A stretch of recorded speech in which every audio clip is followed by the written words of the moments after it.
Alright, y'all. We're reacting to the darkest moments in TV history 6. Let's get into it. Has really shaken up this Moncks Corner neighborhood. I had like The a resident said she was too worried about her children to come out and talk with us. advising And thing, Sheriff like N.C. Penn says right now he can't offer much comfort. he got age restricted. It was March 3rd, 1989, in Berkeley County, South Carolina. 5-year-old Justin Turner leaves his home in the early morning, heading in the direction of his bus stop, where he was set to meet his neighbors. His stepmother, Megan Turner, who usually accompanied him, had been busy in the shower, while his father, Victor Turner, was off at work, leaving Justin to make this short walk alone. Later on, Megan would wait for the same bus to arrive at the end of the day, only when it did, Justin never got off. In fact, according to the bus driver and the neighbors, he never even made it on the bus in the first place. What? That night, Justin Turner was reported missing, and the search to find him was underway immediately. It was the third day of the search, March 5th, 1989, that yielded its biggest turnout, with volunteers from the community banding together with law enforcement to help find the young boy, with the group being accompanied by a camera crew from the local Channel 2 station, as everyone shared the same hope that the child would finally be found. That's crazy. So they were off, with many searchers directing their focus on the nearby woods, while others, including Justin's own family, would search closer to the property as well as its neighboring land. This included rummaging around various sheds and piles of trash, as they were made to leave no stone unturned that day, with everyone geared up for a long, grueling day of searching. Though in the end, What? all they needed was a few minutes.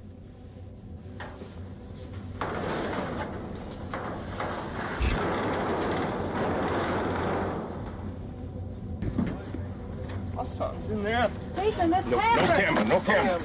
Where is he at? Where is he at?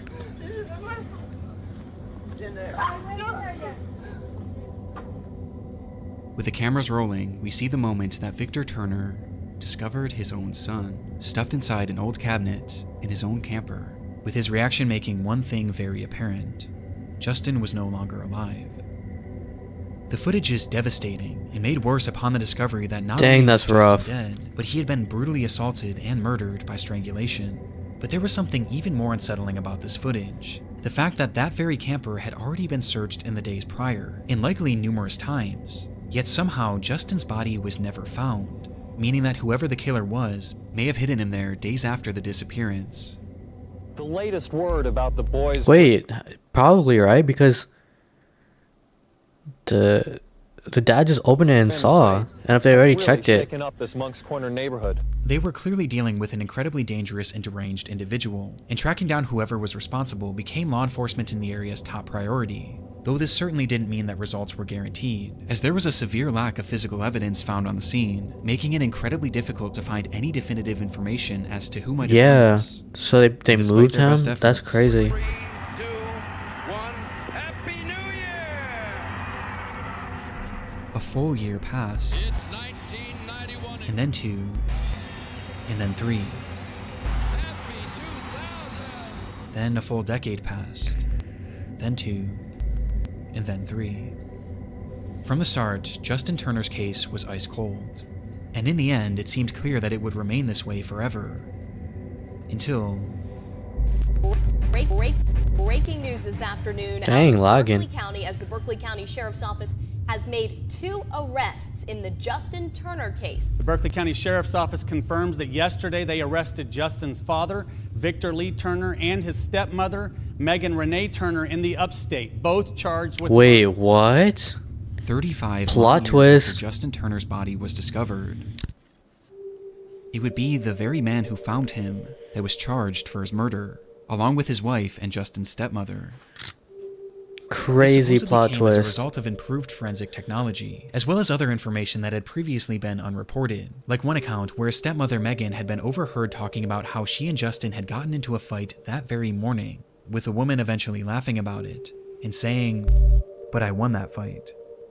From the very beginning, Megan was always considered a suspect in this case. In fact, she had even already been arrested for his death at one point in 1990, but was swiftly released on account of a lack of physical evidence. And this lack of physical evidence is still a factor to this day, as the recent arrest of this couple hinged mainly on circumstantial evidence, with one of the key pieces being that news footage.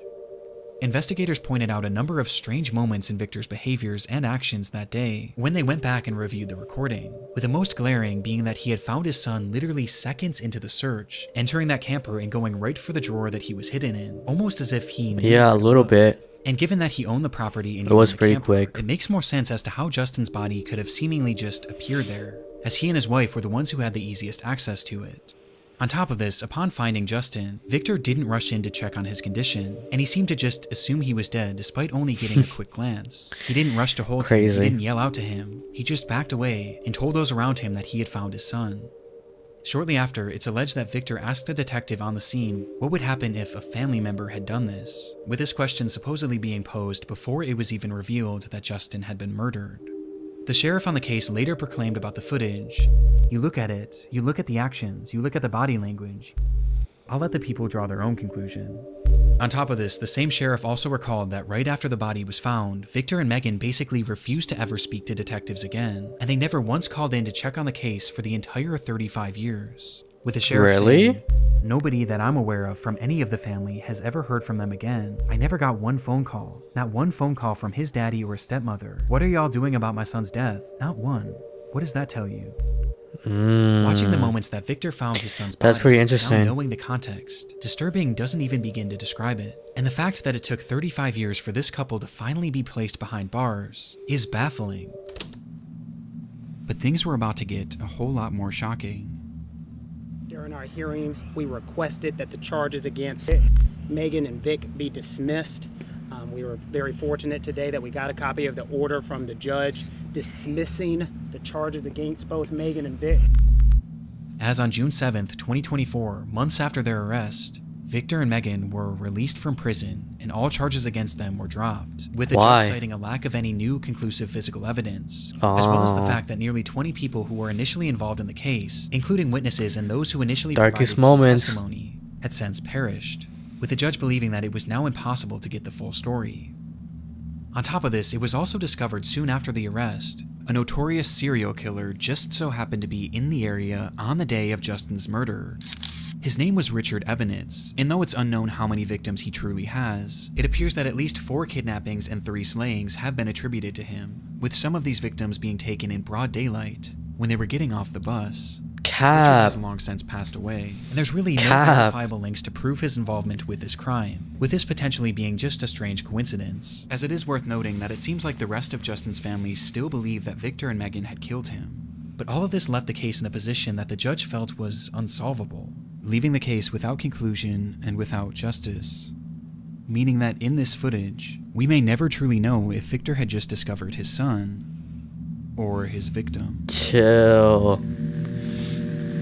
The 3-day search is over, but not in a way anyone wanted to see. Vivas que não recomendamos para crianças. Yeah, that's kind of crazy though.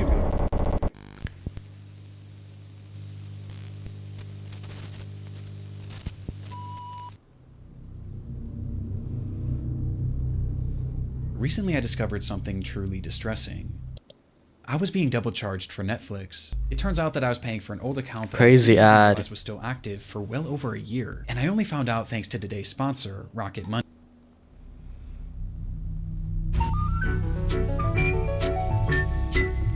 George and his friend, Yo. the man with the yellow hat, were going on a camp. Crazy sneaking. This is a beautiful spot to set up camp, George. George turned around and saw Hey, we something rocking with scary. Curious George. What It are was y'all a saying? thin trail of smoke.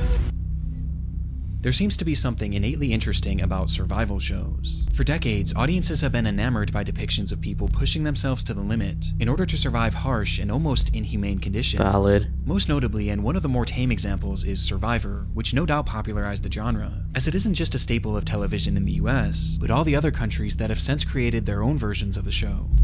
In France, the show was called Koh Lanta and was created back in 2001 by the company Adventureline Productions, or ALP for short. Don't they And by the year still make those 2015, the show was one of the shows? most popular in its market, having seen 13 successful seasons. And so, riding the high of this impressive feat, ALP decided to try their hand at a new show, one that was far more daring.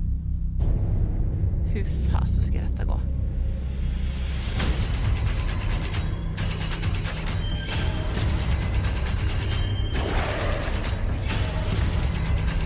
What? They just dropped him in the middle The of show was nowhere? called Dropped and would follow 2 teams of 4 contestants who would be blindfolded and dropped into an undisclosed location each week via helicopter, with each team having the same mission: make it to civilization, charge a phone, and make a rescue call. And the first team to do so would win, while the losing party would have to vote one member off.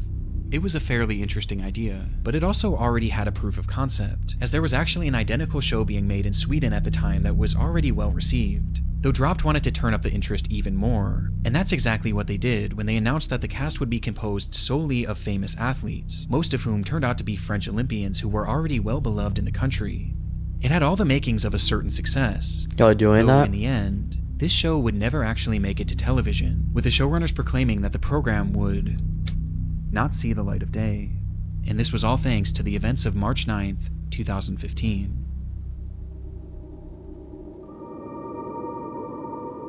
It was the start of their second episode. The first had seen the elimination of professional footballer Sylvian Wiltord after his team failed to make it out of the wilderness first, which left 7 contestants who were now ready for round 2. The day's shoot began in La Rioja, Argentina, with the cast being blindfolded in preparation to be loaded up into their helicopters and dropped at their next location. Olympic gold medal swimmer Alan Bernard was one of the first to step onto the craft, but was quickly told to exit, as his team had been the first to be dropped in the last episode, meaning that to make it fair, it was time for the other group to go first, thus giving them slightly more time. And so he stepped off the craft and waited with his group, as the other team instead loaded in. What? There were 2 helicopters on the scene. One was set to carry 3 contestants: Florence Attu, Semil Mouffet, They come to the line and Mouffet touches and just gets there. and Alexis Vastine, along with a crew member and 1 pilot. Meanwhile, the other craft was strictly for the crew, holding 4 production workers as well as a single pilot, with Alan Bernard and his group staying on the ground with their backs turned to the craft, as they Might have to eagerly make a anticipated the YouTube video return like of those this. helicopters to then take them. And so, with their blindfolds on in the pitch darkness, the team listened as they heard the sounds of the crew cheering on a successful takeoff. Wait, Though don't the cheering Sidemen would do be a cut video like short this? by an awful sound. The sound of crushing metal.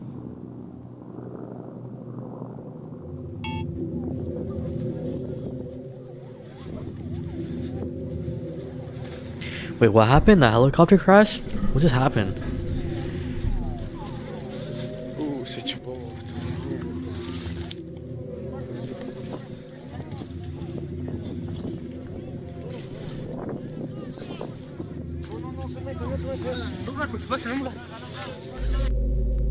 The aftermath was recorded on the cell phone of someone standing nearby, showing us a large group of people rushing towards a massive plume of smoke.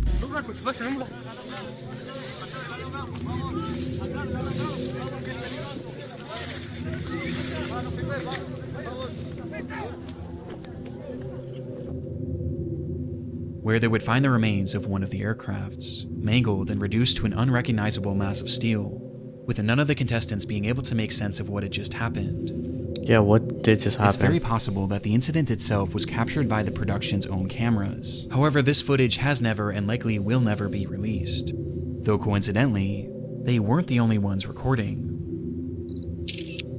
as someone watching nearby just so happened to be filming the takeoff of these 2 crafts, showing us the reality of what had just transpired.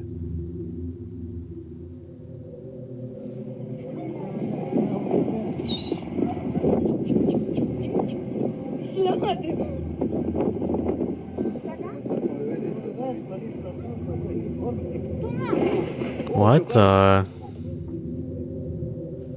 Just as the 2 aircrafts had taken to the sky, the second and lowest helicopter began rapidly ascending, with the pilot seemingly failing to realize that the other craft was directly above them, causing the 2 to collide and then plummet to the ground below. In the end, 10 people went into the sky, and none made it down alive. Damn. The footage makes little sense even today. The weather was perfect, the crafts were some of the best in the world, and both of the pilots not only had 30+ years of flying experience, but they were both flight instructors themselves. Not to mention that the show's security coordinator, who was in charge of facilitating the takeoff, had actually worked on the Swedish version of the show and had ample experience in this exact situation. And yet, this is how it ended. Yeah, that's weird. It was eventually determined that the higher helicopter was likely flying out of visual contact from the lower helicopter, and that the pilot of the ascending chopper likely just didn't realize how close they were, with reports also indicating that he may have been distracted by the actual filming process, something we've tragically seen before. We're gonna pull out. We don't know what has just happened right there. And because of this, it appeared that at least some pilot error was to blame. But it was ALP that was found largely responsible, with alleged serious safety oversights being discovered later on, with it appearing that this crash was the result of multiple small factors coming together to form one catastrophic accident. After the incident, Dropped was swiftly cancelled, while the team that had so narrowly avoided getting on that flight and in turn likely having perished themselves were left in complete and utter shock, forever changed by the accident. With Alan Bernard, the man that's said to have been physically on that doomed craft for a split second, later recounting that there was a life before and after Dropped, because you don't come out of such an accident unscathed. In the end, AOP was indicted on manslaughter charges and found to be an inexcusable fault for the disaster, though it doesn't really seem like they faced any sort of actual legal punishment, with the company continuing their work on other programs to this day. But one thing that I was surprised to find in my research was that AOP is actually no stranger to the world of disturbing television moments.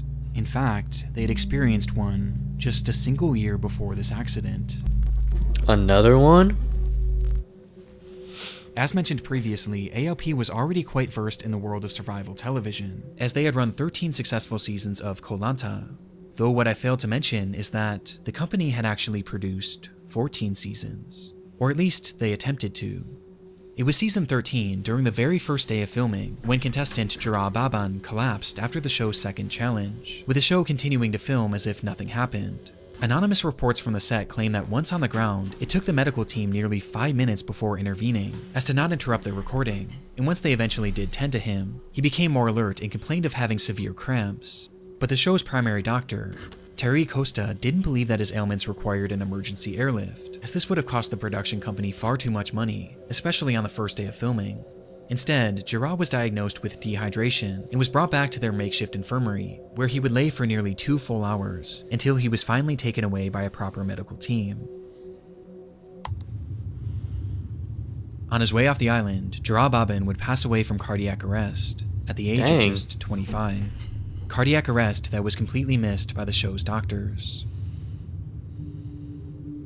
The testimony from those on the scene painted ALP and Dr. Costa in an extremely negative light, as their inability to act quickly and recognize the ailments of Baban likely contributed to the young man losing his life, with some claiming that the doctor and the showrunners were far more interested in keeping the production running smoothly than actually caring for the young man. And though ALP denied any wrongdoing, the season would essentially be cancelled right there on the spot.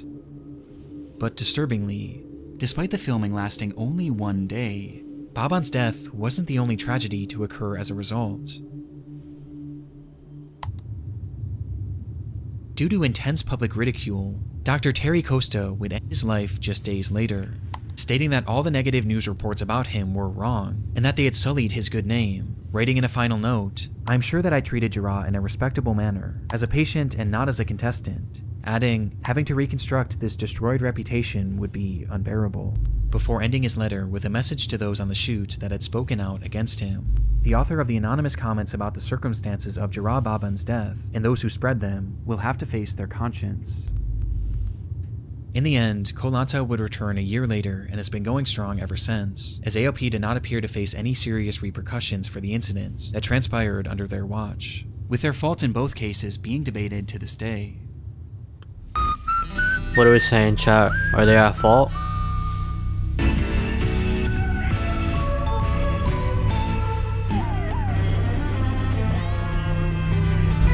That's weird that it was under the same production for both of those, though.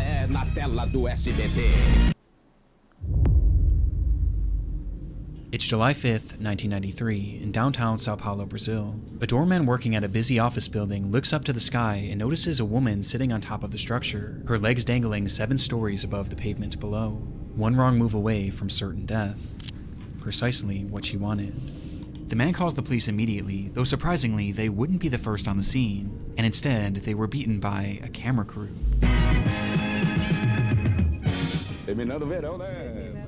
The group was from the show Aki Agora, a news program from the network SBT that had become notorious for their sensationalized and shocking stories. In their history, they had captured live footage of police riots, kidnappings, and even murders, which they would then broadcast on air as part of their show. And this unfolding situation was their content for the day. Nós fomos ver o que estava acontecendo. E quando nós chegamos ao local, o corpo de bombeiros chegou, os bombeiros chegaram junto conosco. O que é um suicídio? Onde? Nós vimos junto. Quando o bombeiro olhou para cima, estava lá a menina, sentada no parapeito. E eu tomei um susto, a câmera olhou também, nós tomamos um susto.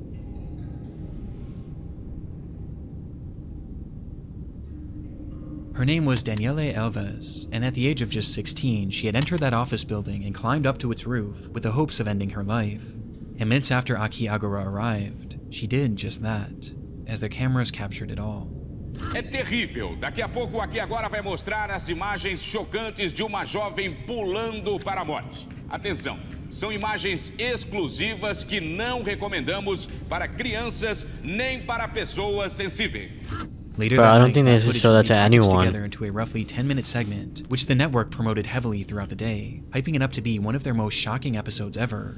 And supposedly it was, as though it appears that the full segment is currently lost. The footage of Daniele's fall was said to have been displayed almost entirely in full, showing the moments just before and just after she had landed, where she No, was said to be that's still weird. somewhat Why are they alive. showing that? It was more than shocking, and left viewers outraged that something of this nature could be shown on TV. Yeah, While showing that's the footage crazy. proved highly controversial enough, it was the context surrounding the footage that made it even more depraved. As mentioned previously, police were called to the scene to assist in efforts to help Daniele Alves, yet the first to arrive was that Aki Agora news crew. And this wasn't a coincidence. They were all about capturing events as they unfolded, and in order to be the first on the scene, they actually tapped into the police scanners, monitoring all of the calls and information being passed through officers in order to get leads on potential stories. Which is how they got word of this incident, hearing the calls and speeding over as quickly as possible. It wasn't illegal per se, but it surely wasn't ethical either. And this was only the start. After Daniele jumped, the crew that had filmed her had already captured their dramatic footage for the day, and as the officers and medical personnel dealt with the aftermath, the crew decided to turn their focus to the next element of their story: Daniele's parents. They packed up their equipment right away and headed straight for the home of Daniele's mother and father, with it being unclear how they even got that address in the first place. No, that's and there that's they once insane. again convened the police, who were still back at the scene trying to piece everything together. Though rather than waiting for them, the crew instead decided to take the lead, going up to the door, ringing the doorbell, and telling Daniele's parents that their daughter had just passed away. The crew then supposedly took the parents to the police station, consoling them all while their cameras kept rolling, as the crying parents made for the perfect footage for their segment. Exploitative is the only word for it, but what they did next, well, that was something far more evil. Having dropped the parents off at the police station, the crew then got to work creating their segment for the night, and as part of it, they needed to find a reason as to why Daniele did this. They first theorized that this was likely due to a drug addiction which had somehow spiraled and led to her jumping, but then they decided that that just wasn't dramatic enough, and they instead shifted to a different story, one that they reported to all of their viewers as if it were a fact. They reported that Daniele Alves had ended her own life because of her abusive parents, placing the entire blame on the family that they had just supposedly helped. And there was one massive issue with this. It wasn't even true. The claim appears to have been quite literally based on nothing. It has no verifiable backing and seems to have been a complete guess. In fact, just days later, Daniele's best friend That's illegal, isn't it? said that Daniele had done this because of a broken heart, not because of drugs or any sort of abuse.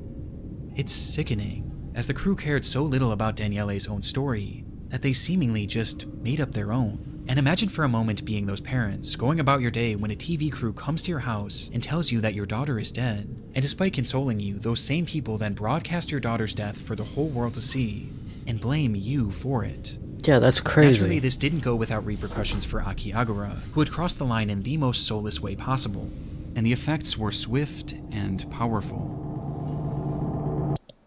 as the rating soared 33%, making it more popular than ever before. The network would end up being sued by Daniele's family, who was eventually awarded $1 million as a result, but realistically, no amount of money could ever be enough, as the show's actions permanently affected that family and destroyed their grieving process in a way that I can't even wrap my mind around. But this did little to slow down Akiagara, as they remained on the air for 4 more long years, during which they leaned even more into these unfolding crime stories, leading to them witnessing numerous other deaths. What is going and even being on? taken hostage themselves on multiple occasions. And the more I researched this topic, the more insane the segments I found became, with by far the worst being an old episode where they recorded a man who was threatening to jump off a bridge. It was a very similar situation to Daniele, though this time the crew was much closer. So close, in fact, that the host actually moved in and started interviewing the man as he was hanging there. All the while, they kept cutting back and forth to another camera angle below the bridge, ready to capture his fall at any moment. Now, thankfully, this person was pulled to safety, but even as he was being taken away, the presenter still kept trying to interview him, in one of the most surreal scenes that I've ever seen in my life, with this situation perfectly encapsulating this show. Akiagara would continue on air until the year 1997, when one day the show was pulled due to its declining ratings, and in its place, the network would instead begin airing The Disney Club. What a change of content. You look down the track and there is a train coming toward you. What do you think would happen? It was an exciting day for the crew of the upcoming movie Midnight Rider, the Greg Allman story. Years had been spent planning and scripting for this biographical film about Greg Allman of the Allman Brothers. And this day, February 20th, 2016, would be the day that they would finally start filming. It was nothing more than a camera test, a day in which the crew would practice filming, as well as getting acquainted to their equipment and new co-workers. But for the group of 20, the excitement in the air was palpable, as they were given access to a stunning piece of land in Nahunta, Georgia. So stunning, in fact, that the film's director, Randall Miller, just couldn't wait to begin the actual process of filming. Slicing through the property was an old railroad that had crossed over a scenic bridge raised high above the Altamaha River, the perfect location for a shot that Miller had been envisioning. It was set to be a dream sequence where Allman's character would wake up on a hospital bed in the middle of the tracks and see a vision of his brother, and it was a shot that Miller just had to have. However, there was one major issue. The crew was given permission to film on the property, but not the actual railway, as this was owned by a separate company named CSX, and when Miller asked them for permission to film the shot, he was denied multiple times, as these tracks were still Thanks for the very follow, active, thanks for the making it follow, far too welcome. dangerous. Yeah, I Being on changed it, location and had to seeing that rebrand. bridge, Miller couldn't help himself, and so he directed his crew to set up the scene anyway, believing that they could quickly steal a shot without anyone noticing. Miller had supposedly done his research too, and discovered that only 2 trains were set to roll through the area that day, and he knew the general intervals in which they were supposed to pass. Based on this, he figured that those trains wouldn't arrive for a few hours, giving them more than enough time to film the movie's very first scene. And so they quickly set everything up, rolling out a metal hospital bed and placing it towards the center of the bridge, with Miller assuring his crew that this was in fact safe, and that they had nothing to worry about. As the camera began to roll, This does not seem minutes safe. later, the bed began to shake, and the silence around them was shattered by the sound of a whistle.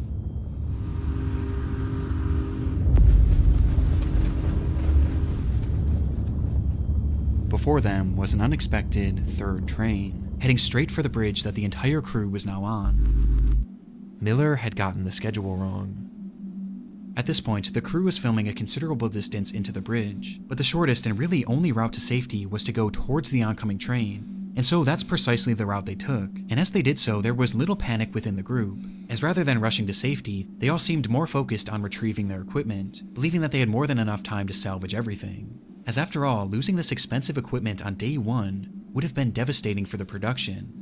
They likely had no idea that from the sound of that first whistle, they had just 60 seconds until the train would cross that bridge, Dang. whether they were off it or not. Trains are As fast. they began to realize just how quickly the train was approaching, their movements became more hurried, which is where one major problem occurred. That metal hospital bed. It was incredibly heavy on its own, and though it was designed to roll, its wheels kept getting caught on the tracks. And worst of all, it was set up horizontally, which essentially turned it into a barricade. And despite their best efforts to save everything, their time was up, and as the camera continued rolling, the train would arrive. Oh nah.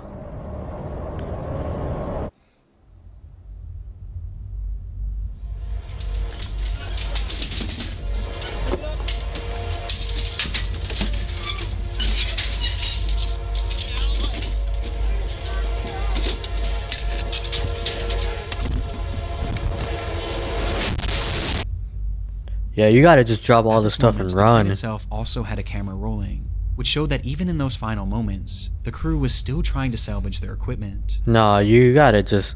What happened next Bruh. was a blur. Some were able to leap to safety, while others managed to jump to the side and cling Yeah, onto the for bridge. real.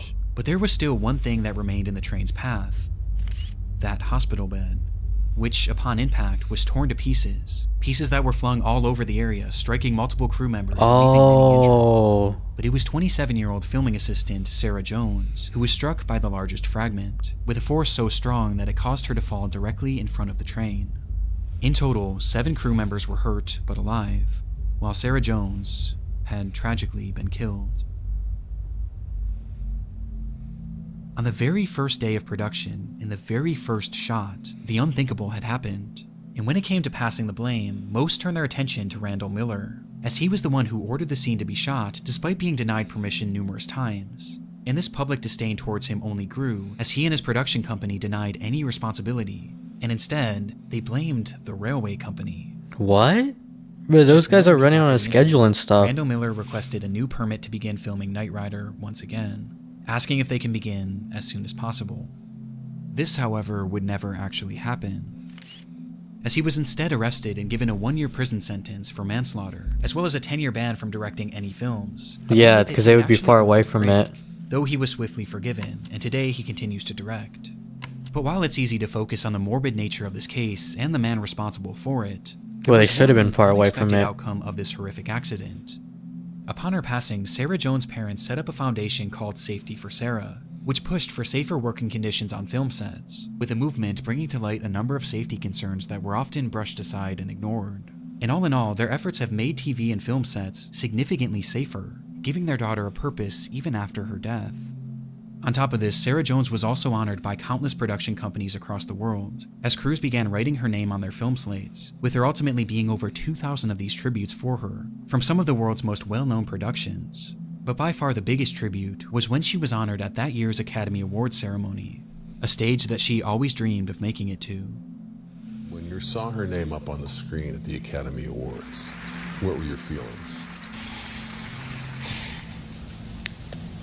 Overwhelming. She made it to the Academy. She made it.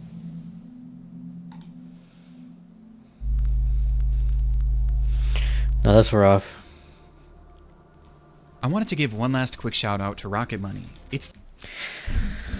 I don't know, man. That's rough. Remember, guys, you can buy materialistic stuff. You can't rebuy a life.